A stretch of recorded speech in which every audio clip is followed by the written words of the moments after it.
Did you know that aging is not a disease? A lot of people treat it like it is, but aging is not a disease.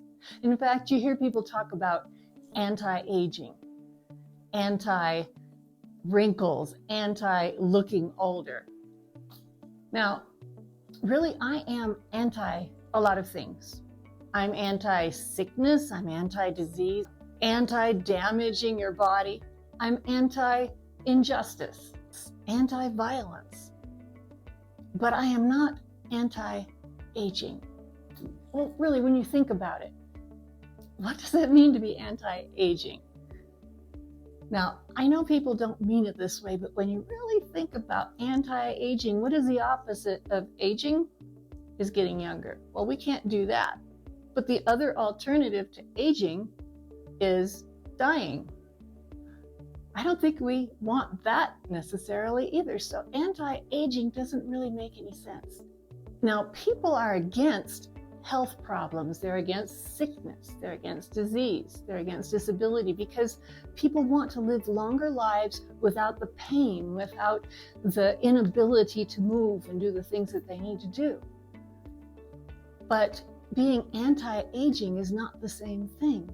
We can age, we can progress in years without having all of those problems, but still getting older. And there's nothing wrong with getting older.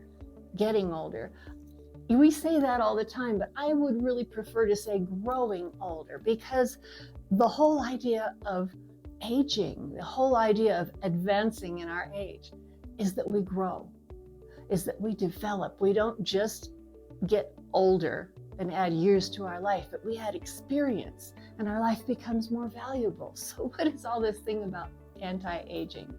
Now, you'll see that written on a lot of products, creams, and things, that they want to make you think that if you can prevent these wrinkles from being on your face, that somehow that's going to make you younger. And of course, we don't like the sound of the word old. We have this idea about old and ugly.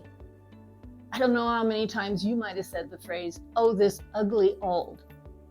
And we put those two words together when I really don't think they go together when it comes to a person who is maturing, a person who is developing. And we get these years into our life. And why should we attach that feeling of ugly to getting older? Okay, so there's some wrinkles, and so our bodies develop in different ways, but that's not necessarily ugly. You might say this ugly old car, this ugly old house, but they don't have to be. Think about some other things, things that are alive. Things that are living can get older and more beautiful. For example, think about trees. Now, if you've seen a young tree, a tree that's just, this little skinny stick that's sticking up, it's got some branches and it's got a few little leaves, and those leaves are this beautiful shade of light green. It looks young, it looks fresh. But who is going to say, look at that beautiful tree? If you envision a beautiful tree, probably what you're thinking of is a tree that's been there for years, and it's just luxurious with all kinds of greenery and leaves and maybe even fruit. The trunk probably has some bumps on it. It's probably not perfectly symmetrical like we would like our faces to be sometimes. But it's beautiful, and it's beautiful because of its age. It's beautiful because it has gotten older.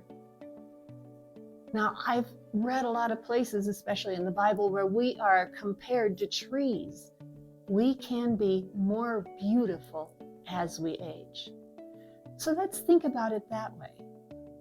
Now, it does cause a real problem when younger people start thinking this way and putting this attitude in others that old means worn out, it means old-fashioned, it means outdated, and old is bad, because they're setting it up for themselves that if people believe that, and those that are younger than them are believing that, those same people, they are going to get to that stage of being older and have the same problem.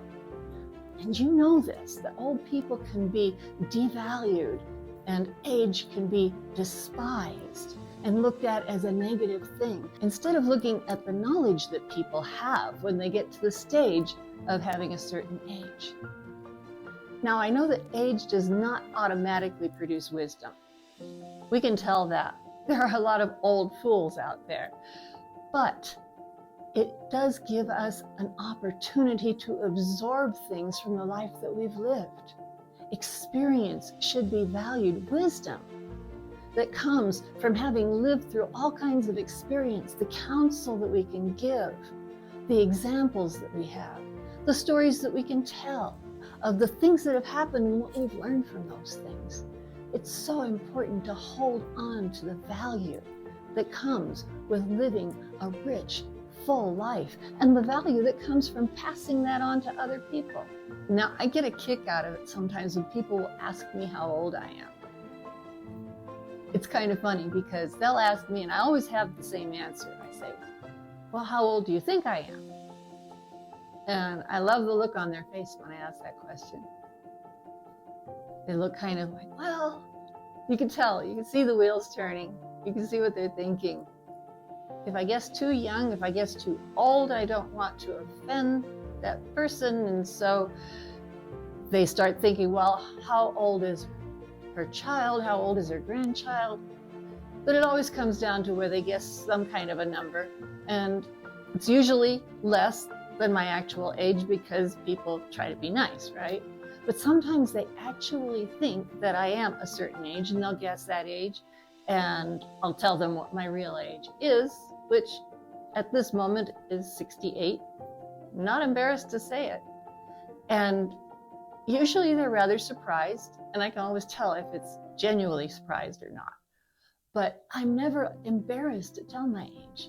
I don't mind at all. It's like I don't wear it as a badge, and I'm not proud of my age because how can I be proud of something that I didn't really do anything to make it happen?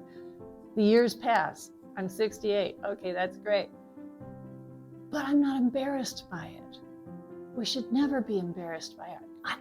I know people who are embarrassed to be 30. They think they're getting old. They think they're over the hill just because they're 30 years old. Don't ever be embarrassed of your age. Don't even be embarrassed of your youth. If you're 19 years old and inexperienced and you're thinking, oh, I'm just so young that nobody's going to respect me for that. No. Don't be ashamed of your age, young or old, but especially if you're 40, 50, 60 or more. Don't be ashamed of that. Age is something that we can be happy about it happening. We can look forward to, because life is a good thing. If life weren't good, we wouldn't be trying to save it and preserve it and make it last. Life is good. It's not easy, but it is good. Now, sometimes I've heard people ask, if you could go back in your life to any certain age, what age would that be? Now, when somebody asked me that, I thought about it. Maybe last week? The truth is, I would not go back to any age in my past at all, because I would have to go back to it without the experience that I have now and go through all that again? You gotta be kidding. I mean, I've had a good life, but it's been kind of rough in a lot of areas, and I've learned a lot of things. I've gained a lot of strength, but I don't want to go back through that again. I am happy to be at the stage I'm at, and I'm happy to have the age that I have. I kind of have a running joke with my granddaughter. I tell her, what I really want to be is a cool old lady. I think I'm getting there, because if I've got to be an old lady, I might as well be a cool one, right? But a cool old lady doesn't mean that I'm being crazy about things.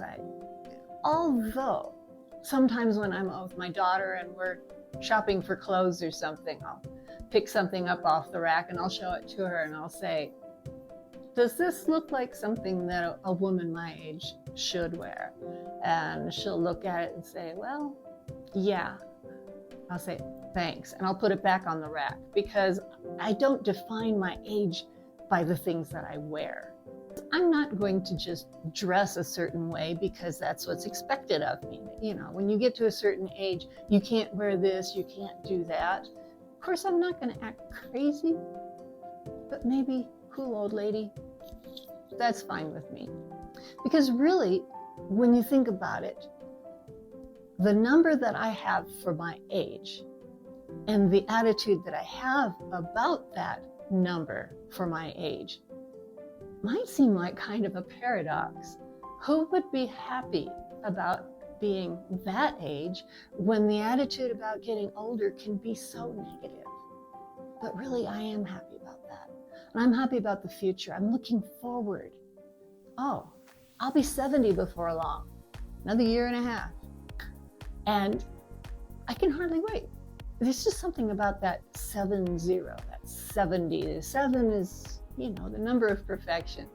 So yeah, 70 is going to be great. And it's going to be fun to be able to tell people, yeah, I'm 70, and they're going to say 70. Because I remember when I was little, I used to think that 70, oh, that's an old lady, just frail and hunched over and sickly and weak. Except for one older lady that I knew, and that was my grandmother, my mom's mom, little tiny Danish lady. And she was a good example. Maybe she's what inspired me to feel the way that I do now about aging. But I remember that when she was 70 years old, she was working, and she would work taking care of 60-year-old women who were too old to take care of themselves. She took care of old people when she was a lot older. But that's the kind of example that we can be. It's a number, nothing more. It's a number. So I'm not anti-aging. I am pro-aging. I am pro-living a full life all the way to the end. And I'm working hard on keeping myself in shape so that I can enjoy every phase of my life until the very end. I may live to be 100. I don't know. I kind of like the idea, actually. But if I do, I'll be climbing stairs until the very end. Now, I know that a lot of people do end up having physical problems as they get older, as they grow older. And that's not to say that you can't live a full life. If you have any kind of a disability, if you have any kind of a disadvantage, you can still live a full life. Pull on your history, pull on your stories, on the wisdom, pull from what you have. You went through all of that stuff for a reason. So when you get to an age where somebody might say, oh, they're just old, they don't know anything, that doesn't really make much sense anyway. If anybody doesn't know very much, it would be those with less experience. So if you get to an age where people might be devaluing you because of your age, don't worry about it. Just shine, just thrive, just move ahead. And as you do, you're going to have a chance to bless a lot of people around you. Now, don't go talking at length about all your little stories if somebody doesn't want to hear them. But you are going to find opportunities when people need to hear about experiences that you've had, when they need to hear something from the wisdom that you've gained over the years. So let's enjoy the process of getting older. Anti-aging? Well, if you can make yourself look a little bit better, that's fine, but don't look at the wrinkles and the crinkles and the folds here and there and say, oh, I'm so ugly because I'm so old. Stand up straight. Correct your posture. Put a smile on your face. Don't be bitter. And let's look at this aging process as something positive that we can go through, and we can wear our wisdom and enjoy it. Because you've got to remember that the amount of life that you have in you, it doesn't depend on how much you have left to live. But the amount of life that's inside of you is the amount of life that you've already lived. So think of it that way. we are fully alive. People my age have experienced enough to be able to say, yes, life is worth living. And when it comes to anti-aging, not for me. I'm going to enjoy it all the way.